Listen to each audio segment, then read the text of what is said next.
안녕하세요, 청취자 여러분.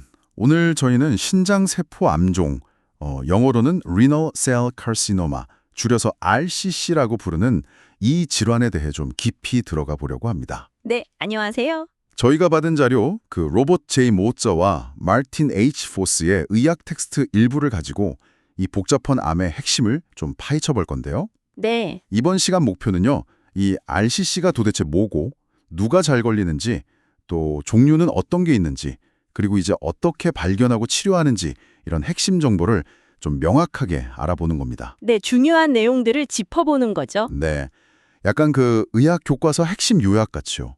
근데 이게 시작부터 좀 재미있는 게 이 암이 신장암의 90%가 넘는데 증상이 없이 우연히 발견되는 경우가 그렇게 많다면서요? 맞습니다.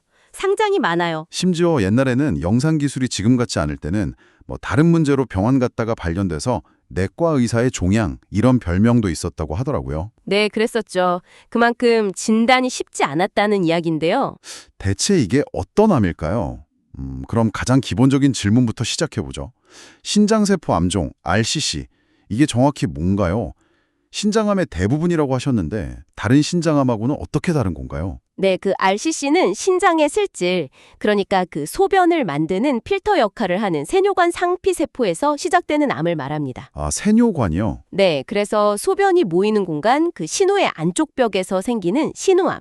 이건 이제 요로 상피암이라고 하는데 이거랑은 좀 구별이 되죠. 그렇군요. 그리고 RCC의 특징이라면 아까 말씀하신 것처럼 증상 없이 우연히 발견되는 경우가 많다는 거. 그리고 또 하나는 그 전통적인 항암제 있잖아요. 세포독성 항암제. 네, 보통 생각하는 그 주사 맞는 항암제요. 네, 거기에 잘 반응을 안 해요. 그런데 혈관이 새로 생기는 걸 막는 표적 치료제나 아니면 면역 체계를 좀 깨우는 면역 관문 억제제 이런 거에는 반응이 꽤 좋은 편입니다. 아, 그게 중요한 차이점이군요. 네, 그리고 전이가 된 경우에도 환자마다 경과가 엄청 다양해요. 그래서 아주 드물게는 뭐 치료 없이도 암이 저절로 줄어드는 경우도 보고가 되긴 합니다. 와, 신기하네요. 일반 항암제는 잘 안 듣지만 표적 치료나 면역 치료에는 반응한다. 이게 진짜 중요한 포인트 같아요. 그럼 이 RCC는 주로 어떤 분들한테 또 왜 생기는 걸까요? 역학적으로 보면요. 미국 기준으로 보면 매년 한 8만 명 넘게 진단을 받고요. 사망자도 한 15,000명 정도 됩니다. 꽤 흔한 암이죠. 네, 생각보다 많네요. 전체 암 중에서는 한 7번째, 남성에서는 6번째, 여성에서는 9번째로 흔하고요.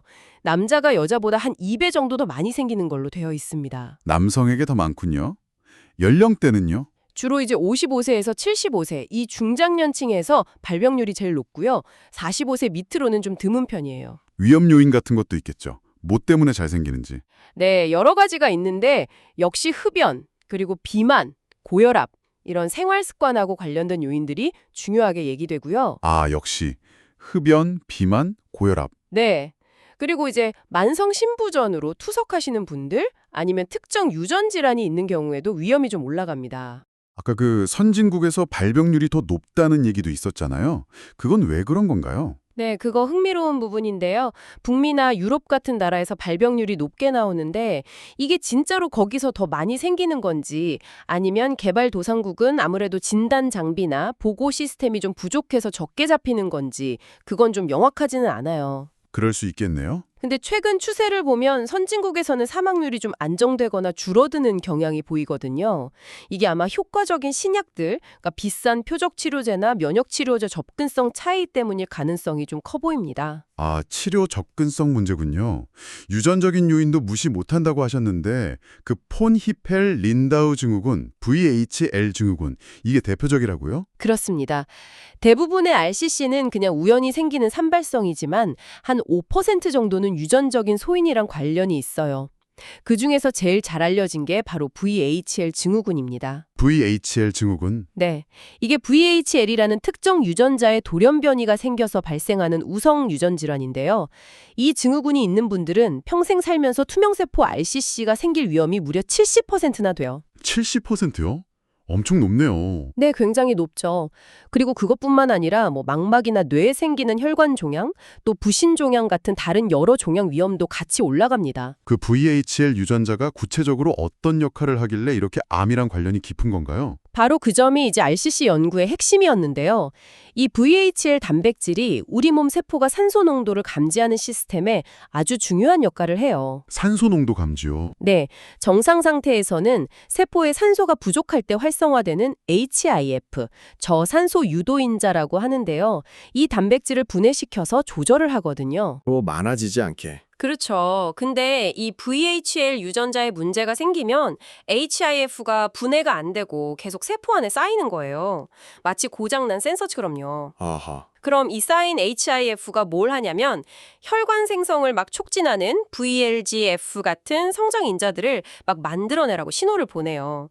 이게 바로 종양이 막 자라고 혈관을 새로 만드는 핵심 기전이 되는 거죠. 그래서 VHL 경로를 이해하는 게 치료법 개발에 그렇게 중요했군요. 네, 결정적인 돌파구였습니다. 특히 제일 흔한 투명세포 암종에서요. 그래서 최근에는 이 HIF 자체를 직접 억제하는 약, 벨주티판이라고 있는데 이게 VHL 증후군 관련 암 치료에 승인되기도 했어요. 아, 그렇군요. VHL 말고도 버트, 호그 두배 증후군, 유전성 유두상 RCC 이런 다른 유전 질환들도 각각 다른 유전자 변이랑 관련이 있고 또 다른 종류의 RCC를 일으킬 수 있다는 내용도 있네요. 정말 다양한 유전적 배경이 있군요. 네, 상당히 다양합니다. 그럼 이제 RCC의 다양한 종류, 그 병리학적 아형들에 대해 좀 더 알아보죠. RCC가 단일 질환이 아니라고 하셨는데 제일 흔한 건 뭔가요? 네, RCC는 현미경으로 본 조직 모양이나 유전적 특징, 임상 경과가 서로 다른 여러 아형으로 나뉘는데요. 가장 대표적인 애 전체 RCC의 한 70% 정도? 전이된 환자에서는 80% 이상을 차지하는 투명세포 암종입니다. 클리어셀 RCC라고 하죠. 투명세포 함종. 이름처럼 세포안이 투명하게 보이나 보죠. 네, 맞아요. 현미경으로 보면 세포질이 좀 비어 있는 것처럼 투명하게 보여서 그런 이름이 붙었죠. 이 유형이 아까 말씀드린 그 VHL 유전자 변이랑 제일 관련이 깊어요. 아, VHL이랑요? 네, 거의 모든 투명세포 암종에서 VHL 유전자가 있는 3번 염색체 일부가 없어지거나 아니면 VHL 유전자 자체의 기능 이상이 발견됩니다. 그래서 이게 바로 투명세포 암종이 VEGF 경로를 막는 항혈관 신생 표적 치료제에 잘 듣는 이유이기도 하고요. 그렇군요. 다른 종류는 또 어떤 게 있나요? 그 외에는 이제 유두 모양으로 자란다고 해서 유두상 RCC가 한 10에서 15% 정도 되고요. 또 세포 모양이 좀 다른 혐색소성 RCC라고 있는데 이건 한 5% 이하로 좀 드물어요. 그 외에도 더 드문 아형들이 몇 가지 더 있습니다. 근데 중요한 건 각 아형마다 유전적 배경이나 치료 반응, 또 예후가 조금씩 다를 수 있다는 점이죠. 네, 종류가 다양하네요. 그럼 환자분들은 어떤 증상을 느끼고 어떻게 진단을 받게 되나요? 아까 내과 의사의 종양 얘기처럼 우연히 발견되는 경우가 많다고 하셨잖아요. 네, 맞아요. 옛날에는 혈뇨, 옆구리 통증, 배에서 만져지는 덩어리, 이걸 3대 증상이라고 했었는데요.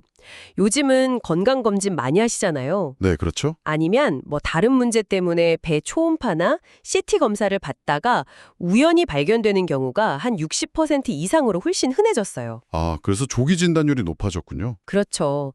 이런 우연한 발견 덕분에 암이 비교적 초기에 덜 진행된 상태에서 진단되는 비율이 높아졌고 이게 또 생존율 향상에도 꽤 기여를 했습니다.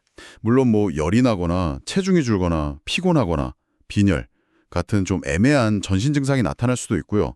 아주 드물게는 뼈전이 때문에 통증이 있다거나 폐전이 때문에 기침이나 숨쉬기 힘들다거나 이런 걸로 처음 발견되기도 합니다. 진단 과정은 어떻게 되나요? 신장에 혹 같은 게 의심되면 어떤 검사들을 주로 하나요? 보통은 이제 복부 초음파나 CT, MRI 같은 영상 검사를 해서 신장에 혹, 그러니까 종양이 있는지 확인하는 게 시작이고요. 특히 CT나 MRI는 그 종양의 크기나 위치, 주변으로 얼마나 터졌는지, 림프절이나 다른 장기로 전이는 없는지 이런 걸 평가하는 데 가장 중요한 검사입니다. CT가 중요하군요. 네. 특히 조영제를 사용해서 찍는 CT는 종양의 특징을 파악하는 데 아주 도움이 많이 되고요.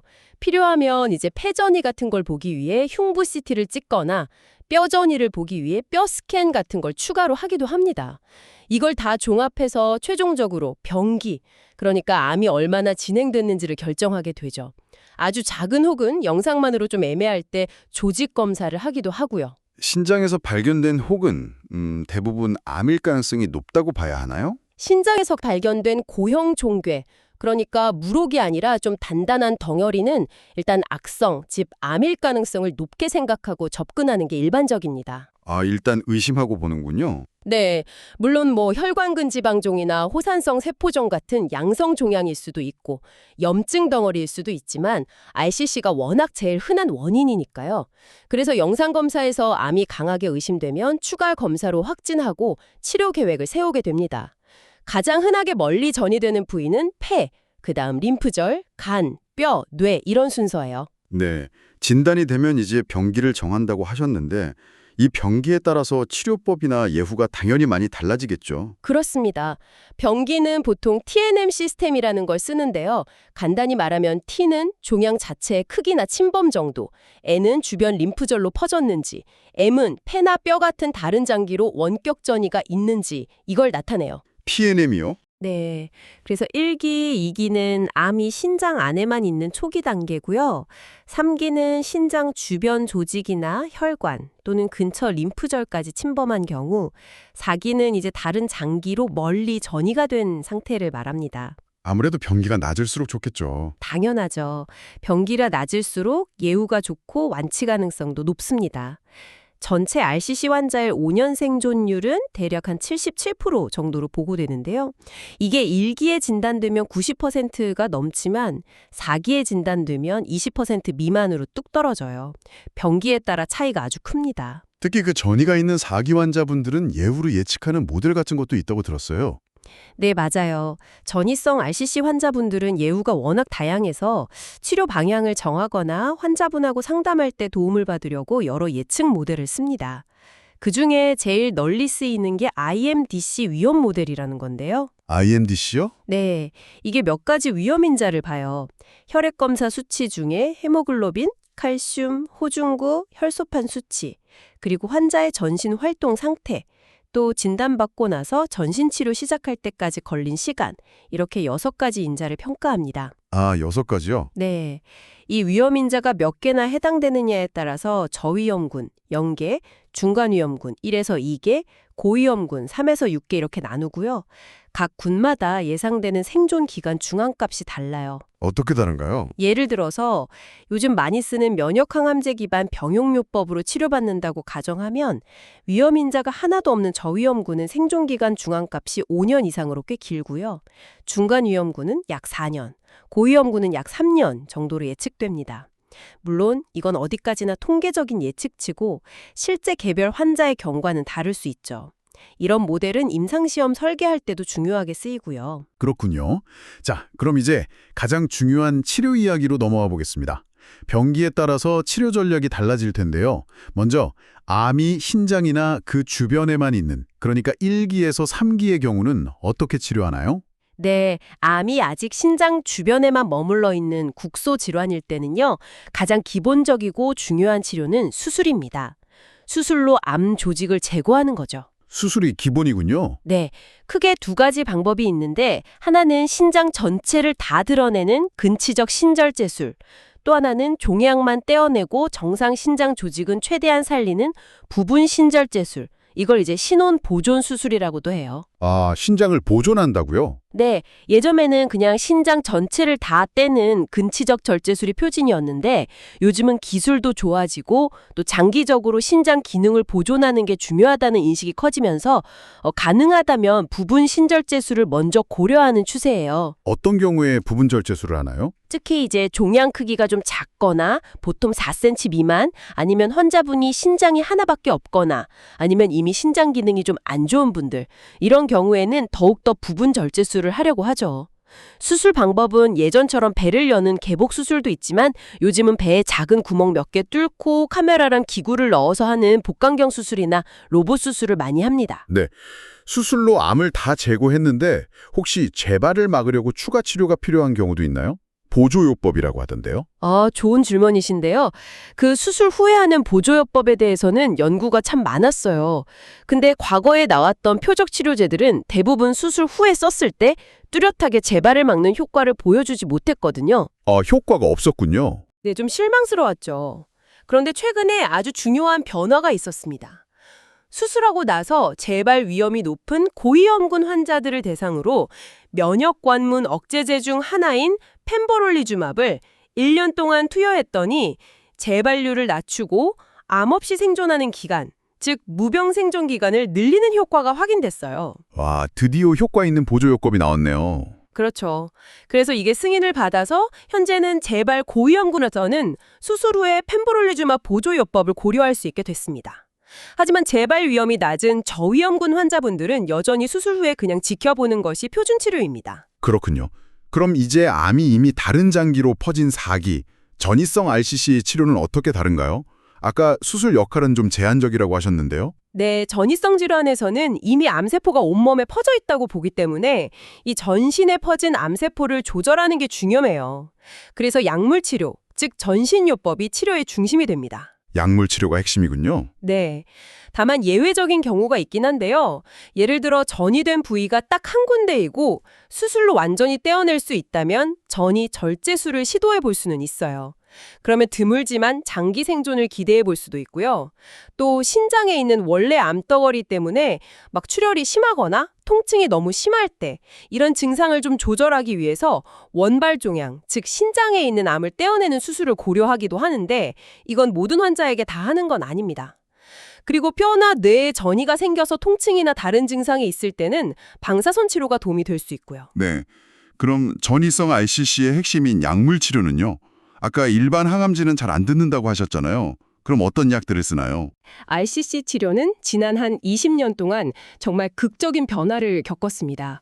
초기에 개발됐던 약들은 주로 암이 자라는 데 필요한 새로운 혈관이 막 생겨나는 걸 차단하는 약들이었어요. 아, 혈관 생성 억제제요? 네, VEGF 경로 표적 티로신 키나아제 억제제, 줄여서 TKI라고 부르는데요. 수니티닙, 파조파닙 이런 약들이 대표적입니다. 또 세포가 성장하는 신호 전달 경로 중 하나인 mTOR이라는 걸 억제하는 약물도 사용됐었고요. 이런 표적 치료제들이 나오면서 이전 시대에 비하면 생존 기간이 상당히 길어졌죠. 근데 여기서 더 큰 변화가 있었다면서요. 면역 항암제가 등장하면서 판도가 완전히 바뀌었다고요? 정확합니다.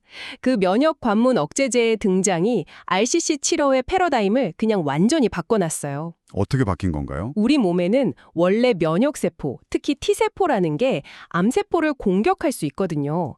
그런데 암세포가 아주 교묘하게 PD-L1 같은 단백질을 이용해서 나 공격하지 마 하고 T세포에 브레이크를 거는 신호를 보내요. 아, 면역 회피 작용이군요. 그렇죠. 면역 관문 억제제는 바로 이 브레이크를 풀어주는 약이에요. T세포가 다시 암세포를 제대로 공격할 수 있게 만드는 거죠. 니볼룽압이라는 PD-1 억제제가 처음으로 기존 TKI 치료 후에 암이 다시 나빠진 환자들한테서 기존 약보다 생존율을 더 높인다는 걸 보여줬어요. 아, 2차 치료에서 먼저 효과를 보였군요. 네, 그러면서 이제 중요한 역할을 하기 시작했고 그 다음 연구들은 아예 처음 치료를 시작하는 환자들을 대상으로 진행이 된 거죠. 그래서 지금은 아예 처음부터 면역 항암제를 쓰는 건가요? 네, 현재 전이성 투명세포 RCC의 표준 1차 치료는 면역 관문 억제제를 포함한 두 가지 약물을 같이 쓰는 병용요법입니다. 두 가지를 같이요? 네, 여러 조합이 있는데요. 크게 보면 두 종류예요. 하나는 니볼륨압하고 이필리모맙처럼 서로 다른 종류의 면역관문 억제제 두 개를 같이 쓰는 조합, 다른 하나는 펜보롤리주맙이나 니볼륨압 같은 면역관문 억제제 하나에다가 엑시티닙, 카보잔티닙, 렘바티닙 같은 TKI 표적 치료제를 같이 쓰는 조합입니다. 아, 면역 플러스 면역 조합이랑 면역 플러스 TKI 조합이군요. 그렇죠. 이 병용요법들이 예전 표준 치료였던 TKI 하나만 쓰는 것보다 훨씬 더 높은 반응률, 그러니까 암 크기가 줄어드는 비율도 높고 전체 생존력 개선 효과도 더 좋다는 걸 보여주면서 지금은 1차 치료의 표준으로 완전히 자리를 잡았습니다. 효과가 정말 좋아졌네요. 40%에서 70% 환자가 종양 크기가 줄고 한 10% 정도는 완전관에 암이 아예 사라지는 것까지 보인다고 하니 정말 놀랍습니다. 그렇습니다. 치료 성적이 정말 눈부시게 좋아졌고요. 또 한 번 효과가 나타나면 꽤 오래 지속되는 경우도 많아졌어요. 하지만 여전히 숙제는 남아 있습니다. 어떤 숙제인가요? 이렇게 효과 좋은 치료법이 여러 개가 되다 보니까 이제는 어떤 환자한테 어떤 조합이 가장 최선일까 이걸 미리 예측하기가 좀 어렵다는 점이에요. 아, 맞춤 치료가 아직 어렵군요. 네, 그러니까 환자 개개인에게 가장 잘 맞는 치료법을 고르는 데 도움을 줄 만한 그런 믿을 만한 바이오마커가 아직 부족하다는 거죠. 이게 지금 연구자들이 열심히 풀려고 하는 중요한 문제입니다. 그럼에도 불구하고 지난 한 15년에서 20년 동안 이런 표적 치료제와 면역 치료제가 발전한 덕분에 전이성 RCC 환자의 평균 생존 기간은 예전에 사이토카인이라는 치료만 있던 시절에 비하면 뭐 약 3배 이상 늘어났습니다. 와, 3배 이상이요. 대단한 발전이네요. 오늘 신장세포 암종 RCC에 대해서 정말 많은 걸 알게 됐습니다. 정리를 좀 해보면 RCC는 신장에서 가장 흔한 암이고 상당수는 증상 없이 우연히 발견된다는 점. 네. 그리고 가장 흔한 투명세포 암종 같은 경우는 VHL 유전자 이상과 그로 인한 혈관 생성 촉진 경로, 그 VHF가 핵심적인 역할을 한다는 것. 맞습니다. 그리고 이걸 표적으로 한 치료제와 또 면역 체계를 이용하는 면역 항암제의 등장이 치료 성적을 정말 획기적으로 개선시켰다. 이 정도가 중요 포인트겠네요. 네, 핵심을 아주 잘 짚어주셨습니다. 특히 그 투명세포 암종에서 VHL, HIF, VHEF 축을 이해한 것이 표적 치료제 개발의 결정적인 계기가 됐고요. 여기에 면역 치료가 더해지면서 정말 큰 시너지를 내고 있죠. 네, 지금의 과제는 이제 이렇게 좋은 치료법들이 여러 개 있는데 이 중에서 개별 환자에게 가장 잘 맞는 치료 순서나 조합을 어떻게 찾아낼 것인가, 이걸 위한 바이오마커 연구가 아주 활발히 진행 중이고요.